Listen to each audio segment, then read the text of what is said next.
Putin is now officially an usurper and a legitimate target. This is what we're gonna talk about today. In the end of this video, I'll explain you why this train is necessary. Hello everyone, I'm Elina, welcome back to my channel Enough of Propaganda. Please like, subscribe, share, write comments. Let's make truth available for everyone. This is what helps to promote it on YouTube. Thank you. Yesterday, May 7th, 2024, was an important day in history. The day when Vladimir Putin officially transitioned from being a head of the state of Russia, the largest country in the world and a nuclear power, to an usurper and a legitimate target. And I have never voted for Putin, not in all these years you can see here. And in the past, don't consider him to be the president of Russia, and certainly did not participate in the farce that took place in Russia this year and was passed off as elections. When the results of the illegal elections in Russia were announced, I wrote a letter to the Prime Minister of Canada, of which I have been citizen for over 20 years, demanding that he not recognize the usurper Putin as the legitimate leader of Russia. My letter, which also included a demand for support for Ukraine, was passed on to the Foreign Minister of Canada, Melanie Joly, and the Minister of National Defense of Canada, William Blair. This is the response I received from Prime Minister Justin Trudeau office. And this is what it says. That my email was forwarded to these ministers, and they will be aware of my correspondence and that my correspondence has been carefully reviewed. Subsequently, Canada has provided and promised to provide additional weapons to Ukraine, as I asked my government to do so. Representatives from Canada, the United States, and the United Kingdom, and most countries that are members of the European Union, did not participate in the coronation of the Russian usurper Tsar, and will not attend the festivities of fascist Russia in honor of the so-called Victory Day on May 9th, which is tomorrow. Why this moment in history is very important? It's because since yesterday in Russia there is no longer a president, but rather the usurper Tsar. Putin has directly violated the Russian constitution again and poses a threat to the constitutional order of one of my countries, Russia. Vladimir Putin has never been a legitimate head of the state in the past, but now he even more blatantly violated the constitution. Putin has never participated in genuine elections, has long been physically eliminating opposition, imprisoning political opponents, and falsifying voting results, especially in mass in the last election, whatever he called election. That was completely made up farce. This post from Mikhail Khodorkovsky: Putin, the dictator who overshadowed Soviet tyrants and stole Russia's future. And he's providing 3 big reasons why Putin's 5th term is illegal. Number 1, the Russian constitution forbids him from serving. And during his inauguration, Putin swore an oath to uphold the Russian constitution. Ironic given that he has to define the constitution in order to maintain his grip on power. 3 years ago, Putin pushed through a whole range of amendments to the constitution. As a part of the overhaul, he reset his term limit, which allowed him to serve 2 more terms, but this holds no legal weight. His rewrite was approved with calling a constitutional convention after a rigged referendum, which ballots cast on 3 stamps and in the trunks of cars. Not only were the revisions illegal, they were implemented badly. Now the first section of the constitution directly contradicts what is written in the rest of it. As a result, the changes cannot be accepted as legitimate, and Putin has no right to serve another term as a president. And the funny part is that even the text of the constitution contradicts each other in different sources. This is the State Duma, the Russian parliament. It said one thing, and this is the site of the government of the Russian Federation. And this is the constitution of the Russian Federation published on that site, on this site. And this is chapter 4, the President of the Russian Federation. Point 3, Article 81. One and the same person cannot hold the office of the President of Russian Federation more than 2 terms running. This word running disappeared from the Russian constitution, which I just saw on the State Duma website. It means that after 2 terms, Putin cannot hold the post. And yet, Putin changed the constitution and made a whole bunch of illegal changes to this, with illegal referendums and so on. And now he can stay in power indefinitely, as much as he wants. Point 2, according to Mikhail Khodorkovsky, and I agree with him, Putin's this re-election was complete sham, and everybody knows this. And as you can see, Shoigu and everybody none of them look happy. They know what it is. Putin's elections have always been manipulated. This year he went further. The numbers were entirely fabricated, with about half of his votes created from thin air. No legitimate opponents were allowed to participate, and Putin murdered his most prominent competitor, Alexei Navalny, weeks before the polls opened. Polling stations were opened in occupied Ukrainian territories, which is, and on itself, strips the entire process of any veneer of legitimacy. The fraud was more visible this time than at all previous elections. Everybody saw the long lines outside polling stations at noon on election day, after the Democratic opposition called on voters to arrive at this time in a display of defiance against the regime. Similarly, when anti-war politician Boris Nadezhdin announced they would gather signatures to run for the presidency, long lines of supporters could be seen all over the country. Putin claimed to have gathered 3 million signatures himself, but no lines could be seen anywhere. The show put on by Kremlin didn't fool anybody, not Russians and not real democracies. The European Parliament recently passed a resolution condemning so-called election and refusing to recognize its results.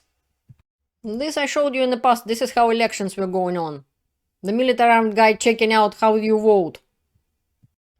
In Bratsk City, security forces beat and threatened to torture a man because he voted incorrectly. The police detained Alexander Shokhirev at work. He was beaten, they threatened to cut off his finger, and they also took away his documents and phone.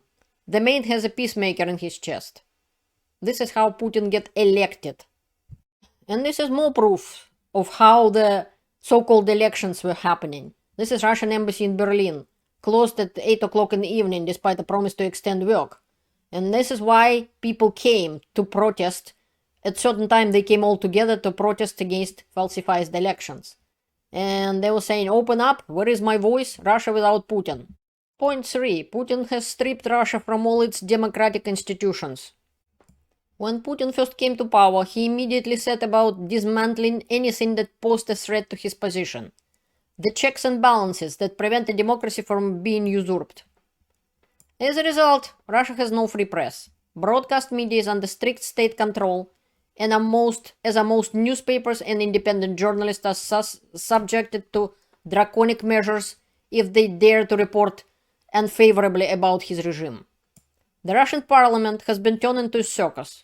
Only parties approved by Putin are allowed to take part, and its role simply to rubber stamp any initiative Putin wants to implement. There is no independent court system. Judges are selected based on their loyalty to the regime, and the outcome of a trial is determined before it begins, based on the interests of the regime and its criminals.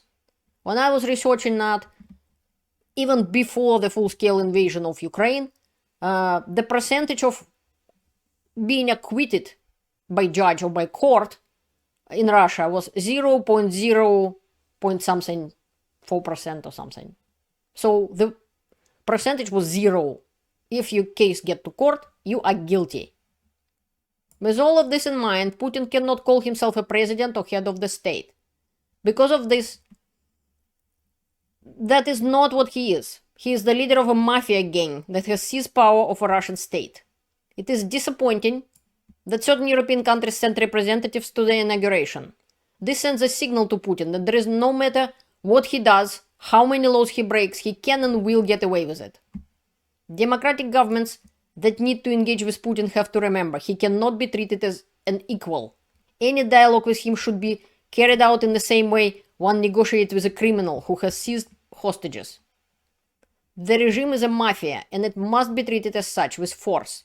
If not, the war in Ukraine will keep going endlessly, or be replaced by another, and the number of political prisoners and victims in Russia will continue to rise. And this is what Mr. Khodorkovsky is thinking. I agree with Mr. Khodorkovsky. So Vladimir Putin is no longer the president of Russian Federation, and now he can be officially considered as an usurper who seizes power unlawfully.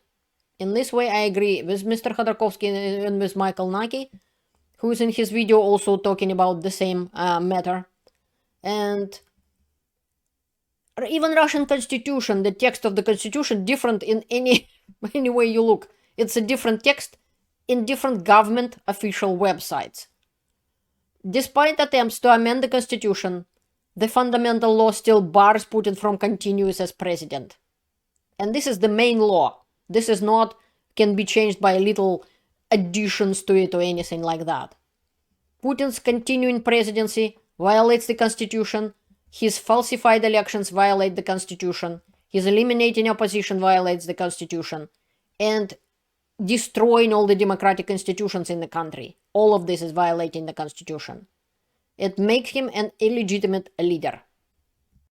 Despite being an usurper, Putin still wields extensive power in Russia, controlling all branches of government, media, military, and security services. Putin's presidency has been sustained through fraudulent elections and the elimination of political opponents. A non-legitimate president cannot appoint a legitimate government, so any government appointed by Putin would also lack legitimacy. Everything has changed on May 7th, 2024, because Putin is now a legitimate target for foreign countries and its own inner circle. Attacking him would not be seen as an attack on the head of the state, but as a removing an usurper, officially. There is no guarantees that this will happen, but essential to remind everyone, including Putin's inner circle, and Russian soldiers, that they are not fighting for Russia's interests or defending their homeland. And in this point in time, going against Putin is not a revolution, but rather a restoration of legality, statehood, and constitutional order. According to international law, there are rules how to treat the heads of the state, that you're not supposed to eliminate them or so-called to create trying to kill them or something like that deliberately. Attempt to their life wouldn't be a good idea because the country might respond by declaring a war on your country or something like that. So, but Putin broke this rule himself as well. And for his coronation, he expected on the silver platter, like this, the heads of Zelensky and couple of his leaders of Ukraine. Ukraine security services said its officers had uncovered a plan to assassinate President Vladimir Zelensky and other top leaders of the country. Basically, Putin expected to see their heads on a tray like this, and not only Zelensky planned to be killed, but the head of the main intelligence directorate of the Ministry of Defense of Ukraine, Kirill Budanov, and the head of SBU, Ivan Maluk. It didn't happen though. The bad guys were captured, so this will not happen. And children across Russia were forced to watch Vladimir Putin's so-called inauguration. They look absolutely thrilled. Bored to death, I would rather say. Putin's place is not in Kremlin, not as a leader of Russia. His place in Hague. Since May 7th, 2024, there is officially no legitimate president and government in Russia. There is an usurper and the criminals who support him. Any authority figure in Russia, special forces such as the police, FSB, GRU, and so on, is obligated to arrest violators of the country's fundamental law. Dictator Putin is a suspect and wanted by the International Criminal Court. From now on, any actions by citizens of Russian Federation or other countries against Putin cannot be considered an attack on the head of the state. Now Putin's paranoia will even multiply. Russia awaits repression and poverty. More repressions are coming. I feel really sorry for Russian people who don't support Putin, who is fighting against him and against his war. And, well, learn the truth and stay informed. I can only help you with providing you facts and valuable information. Thank you for watching. Have a great day or evening. See you later.